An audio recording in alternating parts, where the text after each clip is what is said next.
I am Cliff Ribner, and I want to talk to you today about energy. Energy is what our entire economy runs on. Energy is the one difference between our civilization and what the Romans had in terms of their technology. They didn't have electricity. They didn't have flowing gas. They didn't have the use of petroleum. So that they had a huge, wealthy economy that was built on slave labor. They needed all those humans to do all that work as slaves. And that is the big difference between an economy that has energy available to it, readily available, and one that doesn't. The Romans couldn't have been more sophisticated in their scientific knowledge, but they didn't have energy. And what has happened, energy was discovered in a variety of ways. It used to be the whole whaling industry that was how they got oil. Before they were able to just do drilling in the ground, and it was terribly difficult. If you go to New England, you can go to whaling museums and see how difficult it was. Or in Moby Dick, Melville describes the whaling business. That was how they got oil before they had the ability to just stick drills in the ground. And in the late 19th century, they began to figure out that's what they could do. And ever since modern sources of energy were discovered, the government has wanted to be involved in controlling it. In the 19th century, they began taking over transmission companies, what we call utilities today, oil and gas, or really gas and electricity transmission companies. The reason they're called utilities is because they're not allowed to run as private companies. The government's nationalized them everywhere. This is something that happened in the UK, in America, and there's all sorts of legislation. First it was the states, but they turned them into utilities. They didn't have to be utilities. They could have been businesses that simply operated in the business of transmitting power. And at first it wasn't even known what type of electricity we would have. Edison thought we needed direct current. And Tesla figured out that didn't work. You couldn't transmit it over long distances. And it was Nikola Tesla, who figured out we need alternating energy for electricity. Anyway, the whole nonsense about climate change, that's what it's called now. But the attempt by government to seize and to constrict the ability of people to have energy available to them has been going on ever since modern sources of energy have been found. And the utilities are just one side. The fact that they're utilities, what it is, you can't have them. In reality, even though monopolies can occur for a time, if the free market is allowed to flourish without any government intervention, eventually any apparent monopoly, any company that has a monopoly for a while is going to end up with competitors. Monopolies can't last as a practical matter without the government making the monopolies. And by the way, one of the things that's terrible about socialism is the government owns everything. So everything is a government monopoly. And if you think privately owned monopolies are lousy in terms of their service, wait till the government gets involved in being the monopoly owner of it. They're utterly contemptuous of their customers, us, the citizens. And that's a basic reason why socialism is always a disaster, because there aren't any competitors. Businesses are not allowed to have owners. Profit is outlawed. And basically what you end up with is poverty. Nobody has anything except for the politicians. In a socialist country, in a non-socialist country, people succeed because they provide goods and services that other people really want. In a socialist country, people get rich because they're politicians in the government, and they're able to overcome other people's political power. And it's guaranteed to be sociopaths, because anytime you have a situation where the power of violence, and that's what government power is, it doesn't offer, the two different types of power are the power of violence, the power to hurt people in some way, physically, ultimately, or mentally, and market power. And market power is when you have something that other people want to buy. That's what market power is. It's inherently a good thing because it's simply what other people want. When businesses have monopolies, and they get the monopoly not because the government has made them a monopoly, but because their product is so much better that it's the only one anybody wants to use. When they have that, it's because they have market power. And in a real market, eventually someone's going to compete with them. And you won't, it's not even predictable how it'll happen. Like right now, Google has a virtual monopoly over what they have. And there are patents involved. But there are other companies that are eventually going to put them out of business, probably, because they slant their results. But anyway, a real monopoly can't continue without government forcing it on the people unless for any appreciable amount of time, because someone else is going to come along and beat them at their game. They'll be competitors. Anyway, the fact, energy is what runs everything. And it's what governments always wanted to get its hand on, and what it is to the extent that people have power, the government doesn't. And that's why governments always want to, or politicians always want to, they play a double game. They want to restrict people's power and money and ability, but they don't want to tell people that. They want to promise people that they're going to give them all kinds of goodies. So it's always a two-edged game with them. They don't want to really present who they are. I'm talking about sociopathic politicians who want to achieve real power for themselves over the people. And that's what most of them are. Most of them don't, they don't want to be in, the people that are professional politicians who don't do anything else. All they want is power and money. They don't produce anything of value. They pretend that they're doing good, that they're public servants, but it's baloney. These guys in Washington get rich in public office. And a lot of them just never had a job in their real life except in politics. So they don't know how to do anything real, and they have no market power. But the power of violence always crushes market power, and that's the power that the government has. The power of violence, or the power to, it's supposed to use that to monopolize violence so that people don't harm each other. But in our country, what we have is two sets of government. We have the states, and they're the ones that are supposed to be policing us. And they're the ones that are supposed to just have that monopoly of power. But we also have the federal government. Under the Constitution as written, the federal government has really no power over the citizens. It has the power to help us. And the powers are enumerated, and to defend us from enemies. But it doesn't really have any real power over us. It doesn't have the power to order us around.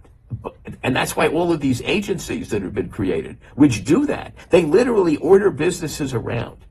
And when we're talking about utilities, they're called utilities as if it's in the nature of things that they have to be basically dictated and run by the government. That's not the way it needs to be at all. But they've just never really been given a chance because they were grabbed so early on. And there's all sorts of layers of laws about this. During the New Deal in the 1930s, Franklin Roosevelt, the Democrats, added all sorts of additional constrictions and constraints over what we call utilities. Anyway, this whole nonsense about climate change, this is the latest appearance of an ongoing thing in governments to try to constrict the power of the citizens, to make them do things they wouldn't want to do if it was just up to them, to trick them into doing things. And the big thing that they've been using they've been spreading panic about what's going to happen to the planet. It's going to overheat. It's going to turn into Venus because there's too much CO2. That's what Al Gore and people like him at the UN and other places, that's the lie that they've been spreading. And they made up all sorts of lies, like the polar bears are dying out, that the ice at the North and South Pole is going to disappear. It's not disappearing.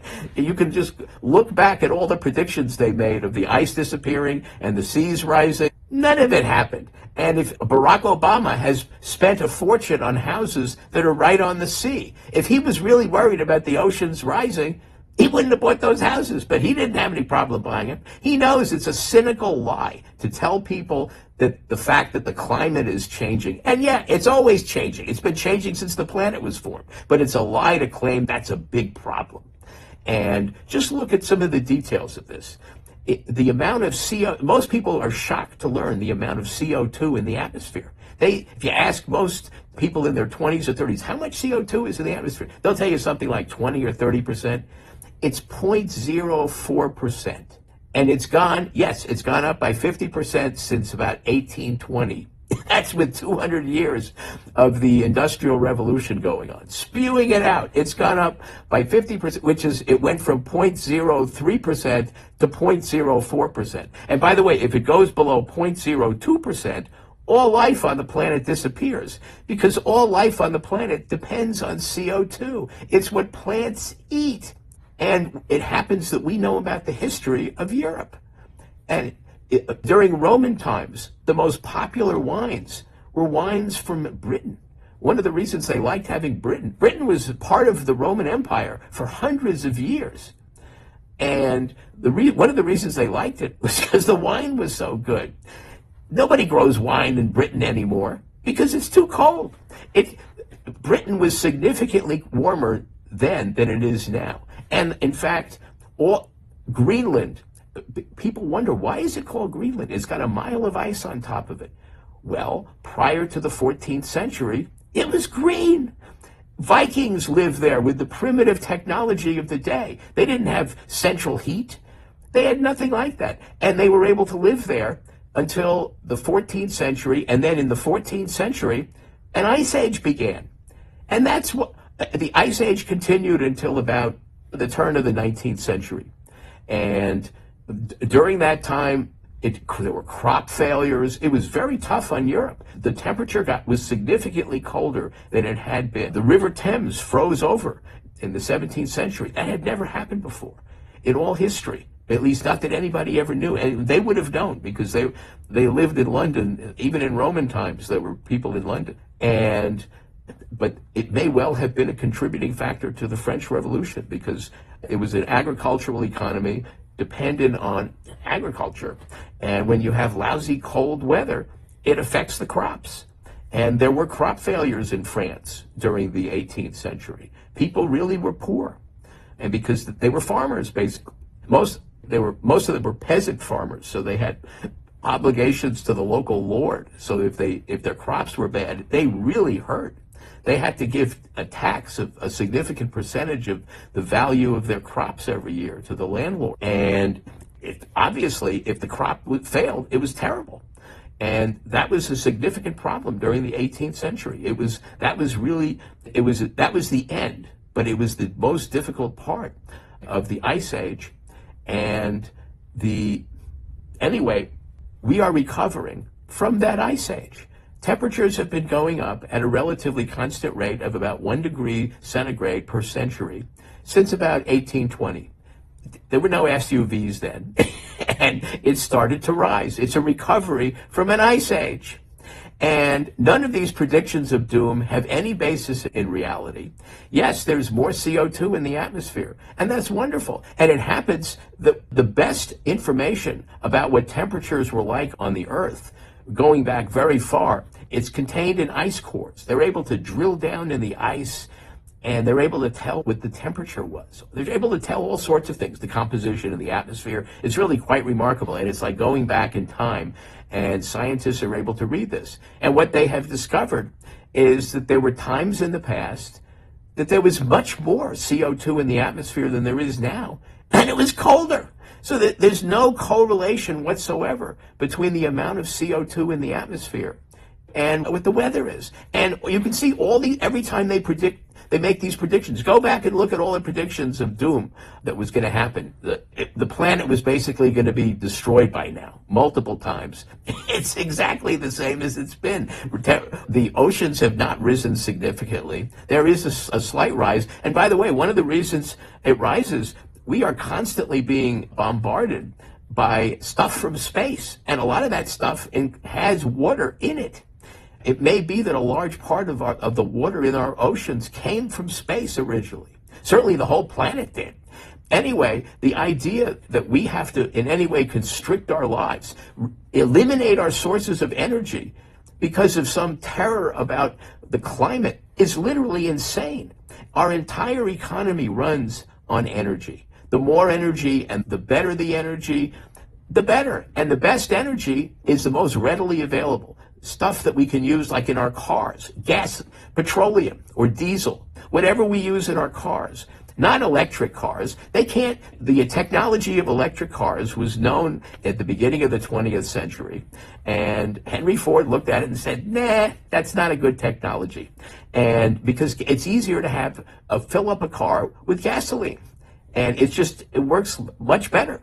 Now, it happens that Tesla has actually come up with some pretty good cars, apparently. They're very expensive, and it'll be, a niche item once the government gets its nose out of it. They've had to bribe people to buy these things, these electric cars. And none of it even makes any sense, because an electric car, it's not as if it doesn't have any energy driving it. The energy is simply not in the car. The car has a battery. The battery holds energy that comes from another place. That's the only difference between an electric car and a gas-driven car. Because in the gas-driven car, the gas is used in the car itself and creates the energy. In an electric car, they get it, you plug it in, and you get it from the power plant. Anyway, Obama tried to use this to shut down all of our sources of energy. He was very eager to do that. And there was a whole plan put in place. And by the way, because whenever they make these regulations, they have to calculate what the effect will be. The Obama administration made its own calculations of how much they would reduce the temperature, or how much they would reduce the rise in temperature, I think in the year 2200, and it was nothing. It was a rounding error. It went to so many, anyway, it was essentially nothing. It was going to make no difference at all, but they were going to require the elimination in a variety of very complicated ways of all of our natural gas plants, coal plants, everything. So the only things that we would have would be things like windmills and solar panels, which are crazy. They will never produce enough energy, and they're very damaging to the environment. These windmills kill birds, they have sounds. We don't even know what they do with the whales, but apparently there is reason to think they're killing whales, because they make these very low volume or low decibel noise, and it's just really terrible. Anyway, they're not efficient source of energy. It's never going to be possible to have things like carriers that carry the containers, that everything gets used. That's how things are moved around on the planet now. These giant carriers that have hundreds of these containers on them, each of which is the size of a truck.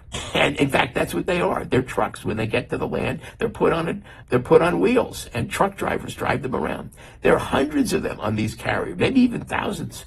And there's no way they can be run with anything other than maybe nuclear fuel. But then the environmentalists are against that also. In fact, in Germany now, Germany is literally committing suicide. After World War II, there was a plan to basically turn Germany back into a pre-civilizational country where all of their sources of energy were going to be wiped out. And this was never done. It was like, oh no, we can't do that to the Germans. They were terrible during the war, but we're going to let them come back. That's what the Germans are doing to themselves. Their energy now costs many times what it costs anywhere else in the world, which makes it impossible for their manufacturers to compete. Ultimately, they're putting their own manufacturing base out of business. And they just blew up two coolers. Basically, they just got rid of 2 nuclear plants because of this insanity. They are reducing themselves to the Stone Age. And that's what these environmentalists, in the name of the climate, were trying to do everywhere. And they largely succeeded in Europe. So some of the people are revolting. They're trying to get rid of farms. It's crazy because of the CO2 that it supposedly produces. They've got all these crazy ideas, and they're using the threat that the climate is going to collapse, or the planet is basically going to be destroyed if they don't do this. That's what panic about that is what they're using as the pretext for getting rid of all the sources of energy, which is what an economy runs on. Take away the energy, and you're basically back in the Stone Age. I'm Cliff Ribner, and I hope you like this video. And if you do, so indicate, and go to my website, cliffordribner.com, and read my book, Freedom's Last Stand. Thank you.